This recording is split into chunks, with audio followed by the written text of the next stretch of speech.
Hi hello welcome back to my channel. ಬನ್ನಿ friends, ನಮ್ಮ ಬ್ಲಾಗ್ನ ಸ್ಟಾರ್ಟ್ ಮಾಡೋಣ. ಇವತ್ತಿನ ಬ್ಲಾಗ್ ಸ್ಟಾರ್ಟ್ ಮಾಡೋಕ್ಕಿಂತ ಮುಂಚೆ ಏನು ವಿಶೇಷತೆ ಇದೆ ಅಂತ ನೋಡೋಣ ಬನ್ನಿ ಫ್ರೆಂಡ್ಸ್. ಈಗ ನಮಾಜ್ ಮುಗಿಸ್ಕೊಂಡು ಊಟ ಮಾಡಿದೆ. ಒಂದು 5 ನಿಮಿಷ ಸುಮ್ಮನೆ ಕುಂದ್ರೋಣ ಅಂತ ಕೂತ್ಕೊಂಡೆ ಫ್ರೆಂಡ್ಸ್. ಮುಂದೆ ಕೆಲಸ ಇದೆಯಲ್ಲ ಮನೆಯದು ಮಾಡಬೇಕು. ಸ್ವಲ್ಪ ದಗರ್ಗಕ್ಕೆ ಹೋಗಿ ಬರಬೇಕಿತ್ತು. ನಮ್ಮಮ್ಮನ ಕರ್ಕೊಂಡು ಹೋಗ್ಬೇಕಂತ ಕೂತಿದ್ದೆ. ಹೋಗಿ ಸ್ವಲ್ಪ ಪಾತ್ರೆ ಕೊಡ್ಸ್ಕೊಂಡು ಬರಬೇಕು. ನೋಡಿ ಫ್ರೆಂಡ್ಸ್, ಸಮೀರಿಗೆ ಹಿಟ್ಟು ಮಾಡಿಸ್ಕೊಬಾ ಅಂತ ಹೇಳಿದ್ದೆ. ನಮಾಜ್ ಮಾಡಿಕೊಂಡು ಹಿಟ್ಟು ಮಾಡಿಸ್ಕೊಂಡು ಬಂದಿದ್ದಾನೆ. ಇದನ್ನು ಸ್ವಲ್ಪ ಡಬ್ದಲ್ಲಿ ಹಾಕಿಡ್ಬೇಕೀಗ.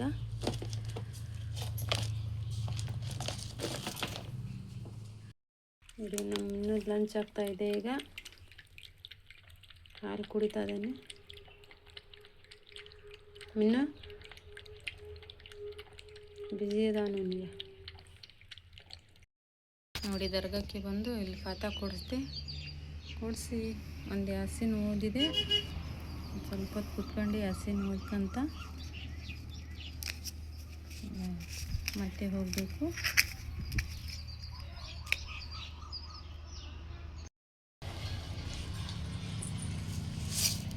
ನೋಡಿ ಹೊರಟಿ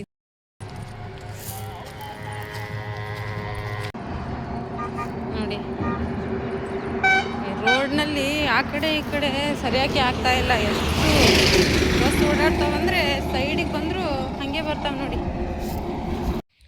ದರ್ಗಕ್ಕೆ ಹೋಗಿ ಫ್ರೆಂಡ್ಸ್, ಹಾಗೆ ನಮ್ಮ ತಾಯಿ ಮನೆಗೆ ಹೋಗ್ತೀನಿ ಅಂದರು. ಇಲ್ಲೇ ಅಲ್ಲ, 1 ಕಿಲೋಮೀಟ್ರ್ ದೂರ ಅಷ್ಟೇ ನಮ್ಮ ಮನೆಯಿಂದ ನಮ್ಮ ತಾಯಿ ಮನೆ. ಅದಕ್ಕೆ ಹೋಗಿ ಅಲ್ಲಿ ಊಟ ಹೋಗಿ ಬಂದೆ ಫ್ರೆಂಡ್. ಈಗ ಹೋಗ್ತೀನಿ ಅಂತ ಭಾಳ ಇದು ಮಾಡಿದರು. ಅದಕ್ಕೆ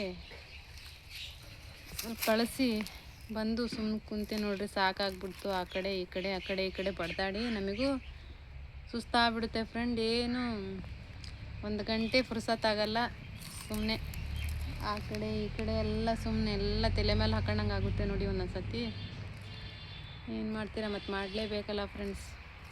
ಬಿಡೋಕ್ಕೆ ಬರೋಂಗಿಲ್ಲ, ಯಾವುದು ಎಲ್ಲ ನಿಭಾಯಿಸಲೇಬೇಕು ನೋಡಿ ಫ್ರೆಂಡ್. ಈಗ ಸಂಜೆ ಆಗ್ತಾ ಬಂತು. ಅದಕ್ಕೆ ಒಂದು ಸ್ವಲ್ಪ ಮೆಂತ್ಯ ಸೊಪ್ಪಿತ್ತು, ಮೆಂತ್ಯ ಬೇಳೆ ಹಾಕಿ ಒಂದು ಸ್ವಲ್ಪ ಸೊಪ್ಪಿನ ಸಾರು ಮಾಡಿಬಿಡೋಣ ಅಂತ ಇಟ್ಟಿದ್ದೀನಿ. ರಾತ್ರಿಗೆ ಸಾರು ನೋಡಪ್ಪ. ಇದು ಪುಟಾಣಿ, ಅದು ಡಬ್ಬಿಯಲ್ಲಿ ಹಾಕಿಟ್ಟಿದ್ದೆ. ಎಣ್ಣೆನೂ ಪುಟಾಣಿ ಸೇರಿ. ಇದು ಎಣ್ಣೆ ಎಲ್ಲಿ ಏನಾಗಿತ್ತು, ಸ್ಕ್ರ್ಯಾಚ್ ಆಗಿತ್ತು ಏನೋ ಗೊತ್ತಿಲ್ಲ. ಎಲ್ಲ ಎಣ್ಣೆ ಡಬ್ಬಿ ಒಳಗಡೆ ಬಿದ್ದುಬಿಟ್ಟಿದೆ. ಒಂದು ಅರ್ಧ kg ಎಣ್ಣೆ ಹೋಗ್ಬಿಟ್ಟಿದೆ ಫ್ರೆಂಡ್. ನೋಡಿ, ಪುಟಾಣಿ ಕೂಡ ಯಾವ ಥರ ನೆಂದಿದೆ ಅಂತ. ಇದು ಒಣಗಿಸ್ಬೇಕಿತ್ತು ಒಂದು ಸ್ವಲ್ಪ. ನೋಡಿರಿ, ಒಂದು ಸ್ವಲ್ಪ ಮೆಂತ್ಯ ಸೊಪ್ಪಿನ ಸಾರು ಮಾಡ್ಬೇಕಂತ ಎಲ್ಲ ಮಿಕ್ಸಟ್ ಮಾಡಿ ಇಟ್ಬಿಟ್ಟಿದ್ದೀನಿ. ಇದನ್ನೆಲ್ಲ ಹುರಿದು ಸ್ವಲ್ಪ ಅರ್ಧ ಸಾರು ಮಾಡಿಬಿಡ್ತಾನೆ ಆ ಕಡೆ. ಸ್ವಲ್ಪ ಮಸಾಲೆ ಹುರ್ಕೊಳ್ತಾ ಇದ್ದೀನಿ ಈಗ. ನೋಡ್ರಪ್ಪ, ಈಗ ಸಮೀರಿಗೆ ಒಂದು ಸ್ವಲ್ಪ ಜಾಮೂನ್ ಮಾಡಿಕೊಡ್ಬೇಕಂತೆ. ಅದಕ್ಕೆ ಒಂದು ಪಾಕಿಟ್ಟು ಇದೆ, ಇದು ಜಾಮೂನಿಂದು ಸ್ವಲ್ಪ ಮಾಡಿಕೊಟ್ಬಿಡೋಣ ಅತ್ಲಾಗೆ. ಈಗ ಮಸಾಲೆ ಎಲ್ಲ ಹುರಿದೆ ತಣ್ಣಗಾಗಿ ಬಿಟ್ಟಿದ್ದೀನಿ. ಇಲ್ಲಿ ಹಿಟ್ಟು ಹಾಕ್ಕೊಂಡಿದ್ದೀನಿ. ಸ್ವಲ್ಪ ಗಟ್ಟಿಯಾಗಿ ಕಲಿಸ್ಕೊತೀನಿ. ಅಲ್ಲಿವರೆಗೂ ಒಂದು ಸ್ವಲ್ಪ ಸಕ್ಕರೆ ಪಾಕ ಮಾಡಿ ತಣ್ಣಗಾಗಿ ಇಟ್ಬಿಡ್ತೀನಿ ಫ್ರೆಂಡ್. 1 ಪ್ಯಾಕೆಟು ಜಾಮೂನಿನ ಹಿಟ್ಟು ತಗೊಂಡಿದ್ದೀನಿ ನೋಡಿ. ಒಂದು ಬಟ್ಲೆದಷ್ಟು ಸಕ್ಕರೆ, ಒಂದು ಟೀ ಕುಡಿಯೋಕ್ಕಿಂತ 1 ಲೋಟಕ್ಕಿಂತ ಹೆಚ್ಚು ಸ್ವಲ್ಪ ಹಾಲು ತಗೊಂಡಿದ್ದೀನಿ. ಒಂದು ಸ್ವಲ್ಪ ಡ್ರೈ ಫ್ರೂಟು, ಒಂದು 4 ಏಲಕ್ಕಿ ಕುಟ್ಟಿ ಇಟ್ಕೊಂಡಿದ್ದೀನಿ ಫ್ರೆಂಡ್ಸ್. ಈಗ ನೀರು ಇಟ್ಕೊಂಡು ಒಲೆ ಮೇಲೆ ಪಾನಕ ನೋಡಿ. ಈಗ ಈ ನೀರಿನಲ್ಲಿ ಸಕ್ಕರೆ ಹಾಕಿ ಸ್ವಲ್ಪ ಪಾನಕ ಮಾಡ್ಕೊಬಿಡ್ತೀನಿ. ಸಕ್ಕರೆ ಪಾನಕ ಆಗೋವರೆಗೂ ಹಿಟ್ಟು ಕಲಿಸ್ಕೊಂಡು ಜಾಮೂನ್ ಮಾಡ್ಕೊಬಿಡೋಣ. ಈಗ ನೋಡಿರಿ ಫ್ರೆಂಡ್ಸ್, ಈಗ ನೀರು ಕುದೀತಾ ಇದೆ. ಇದರಲ್ಲಿ ಏಲಕ್ಕಿ ಹಾಕಿಬಿಡ್ತೀನಿ. ಒಳ್ಳೆ ಫ್ಲೇವರ್ ಬಿಡುತ್ತೆ.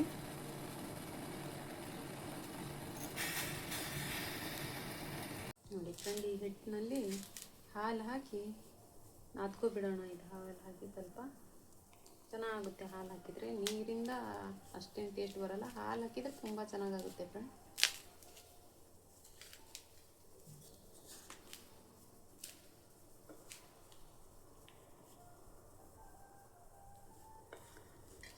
ಭಾಳ ತಳ್ಳಗೆ ಮಾಡ್ಕೋಬಾರ್ದು, ಮತ್ತು ಇದರಲ್ಲಿ ಹಾಕೋಕ್ಕೆ ಯಾವ ಹಿಟ್ಟು ಸರಿ ಆಗಲ್ಲ. ಅದಕ್ಕೆ ಹಾಲು ಪುಡಿ ಇದ್ದರೆ ಮಾತ್ರ ಸೇರಿಸ್ಕೋಬೋದು, ಅದನ್ನು ಬಿಟ್ಟರೆ ಬೇರೆ ಯಾವುದು ಸರಿ ಆಗಲ್ಲ ಫ್ರೆಂಡ್.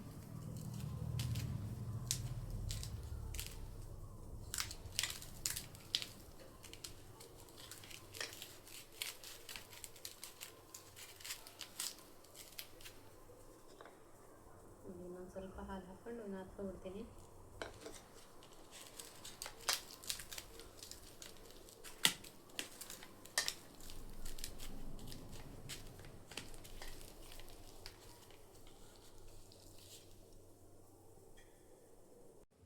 ನೋಡಿ ಒಂದು ಸ್ವಲ್ಪ ತುಪ್ಪ ತಗೊಂಡಿದ್ದೀನಿ, ಕೈಯಲ್ಲಿ ಸವರ್ಕೊಂಡು ಉಂಡೆ ಮಾಡ್ಕೊಂಡ್ಬಿಡ್ತೀನಿ ಈಗ.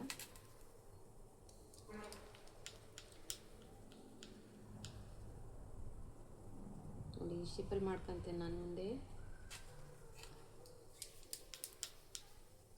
ಸಮೀರಿಗೆ ಭಾರಿ ಇಷ್ಟ ಅನ್ರಿಪ್ಪ ಅದು, ಅದಕ್ಕೆ 8-8 ದಿನಕ್ಕೆ ಹೇಳ್ತಾನೆ ಇರ್ತಾನೆ ಮಾಡಿಕೊಡು ಅಂತ.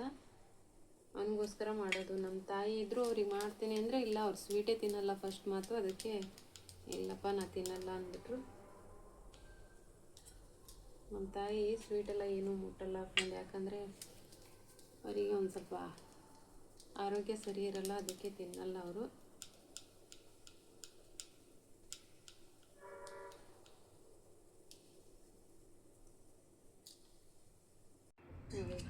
ಇಷ್ಟು ಉಂಡೆ ಆದವು. ಈಗ ಇವೆಲ್ಲ ಎಣ್ಣೆಲಿ ಕರೆದು ಬಿಡ್ತೀನಿ ಈಗ.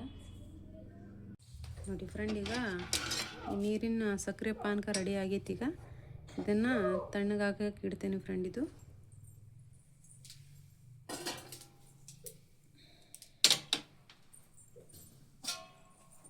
ಒಂದು ಸ್ವಲ್ಪ ಎಣ್ಣೆ ಇಲ್ಲಿ ಈ ಉಂಡೆನ ಕರೆದ್ಬಿಡ್ತೀನಿ ಸ್ವಲ್ಪ.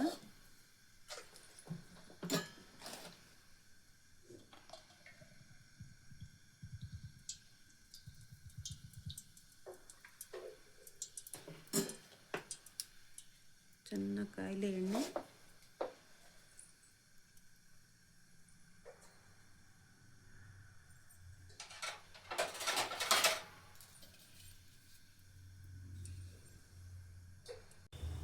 ನೋಡಿ ಫ್ರೆಂಡ್, ಈಗ ಉಂಡೆನ ಕರೆದ್ಬಿಡ್ತೀನಿ ಎಣ್ಣೆಯಲ್ಲಿ.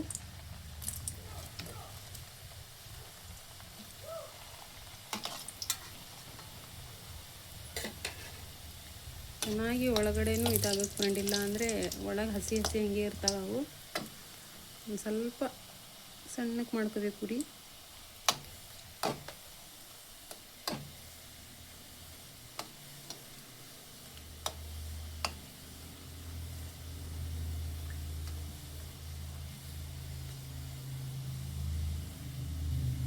ಈ ಥರ ಆಗಬೇಕು. ಇನ್ನೊಂದು ಸ್ವಲ್ಪ ಒಳಗಡೆ ಚೆನ್ನಾಗಿ ಬೇಯಬೇಕು ಇವು, ಇಲ್ಲಾಂದರೆ ಒಳಗಡೆ ಹಸಿ ಹಸಿ ಹಸಿ ಅದೇ ಥರ ನಿಂತುಬಿಡುತ್ತೆ ಫ್ರೆಂಡ್. ಅದು ಬಾಯಲ್ಲಿ ಒಂಥರ ಹಿಟ್ಟು ಬರಕ್ಕೆ ಕುಂತ್ಬಿಡುತ್ತೆ.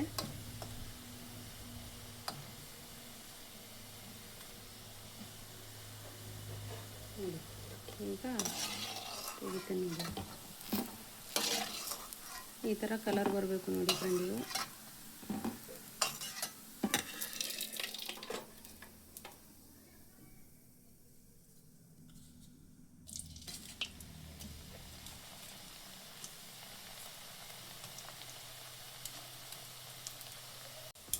ನೋಡಿ ಎಲ್ಲ ಉಂಡೆ ಕರೆದಾಯ್ತು.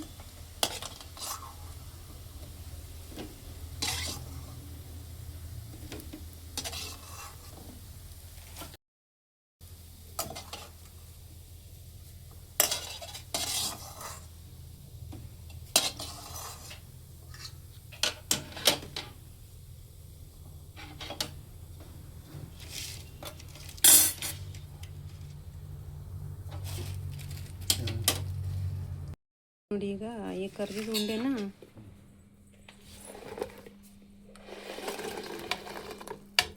ಈ ಪಾನಕದಲ್ಲಿ ಹಾಕ್ಬಿಡೋಣ. ಈಗ ಸ್ವಲ್ಪ ಹೊತ್ತು ಹಾಗೆ ಇಟ್ಟು ಅದೆಲ್ಲ ನೀರು ಅದರಲ್ಲಿ ಹೀರ್ಕೊಳ್ಳುತ್ತೆ, ಅಲ್ಲಿವರೆಗೂ ಮುಚ್ಚಿಟ್ಬಿಡೋಣ. ನೋಡಿ ಈಗ ಎಲ್ಲ ಹೀರ್ಕೊಂಡಿದೆ. ಇದ್ರ ಮೇಲೆ ಒಂದು ಸ್ವಲ್ಪ ಡ್ರೈ ಫ್ರೂಟು ತುಪ್ಪ ಹಾಕಿ ಇಟ್ಟಿದ್ದೀನಿ, ಹಾಗೆ ಇದ್ರ ಮೇಲೆ ಹಾಕ್ಬಿಡೋಣ. ಇದು ಸ್ವಲ್ಪ ಚೆನ್ನಾಗಿ ಇಟ್ಬಿಟ್ರೆ ಚೆನ್ನಾಗಿ ಮಿಕ್ಸ್ ಆಗುತ್ತೆ. ಅಲ್ಲಿವರೆಗೂ ಹೀಗೆ ಇಟ್ಟು ನೋಡಿ ಫ್ರೆಂಡ್, ಜಾಮೂನ್ ರೆಡಿ ಆಗಿದೆ. ನೋಡಿ ಎಷ್ಟು ಚೆನ್ನಾಗಿ ಕಲರ್ ಬಂದಿದೆ ಅಂತ.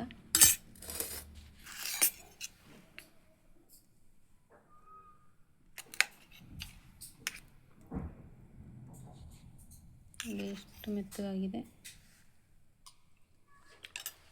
ಸೂಪರ್ ಆಗಿದೆ ಫ್ರೆಂಡ್.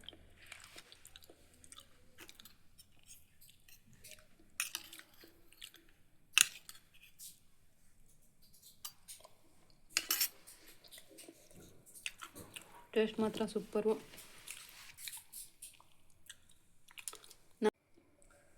ಫ್ರೆಂಡ್ಸ್, ನಾವು ಈ ಥರ ಜಾಮೂನ್ ಮಾಡ್ತೀವಿ ನೋಡಿ. ನೀವು ಯಾವ ಥರ ಮಾಡ್ತೀರಾ ಅಂತ ನನಗೆ ಪ್ಲೀಸ್ ಕಮೆಂಟ್ಸಲ್ಲಿ ತಿಳಿಸಿ. ಹಾಗೂ ಯಾರೆಲ್ಲ ಹೊಸದಾಗಿ ನೋಡ್ತಾ ಇದ್ದೀರಾ ಸಬ್ಸ್ಕ್ರೈಬ್ ಮಾಡ್ಕೊಳ್ಳಿ, ಶೇರ್ ಮಾಡಿ, ಲೈಕ್ ಮಾಡಿ, ಸಪೋರ್ಟ್ ಮಾಡಿ ಫ್ರೆಂಡ್. ಮತ್ತೆ ಸಿಗೋಣ ನೆಕ್ಸ್ಟ್ ಬ್ಲಾಗ್ ಒಳಗೆ. Take care, boy friend.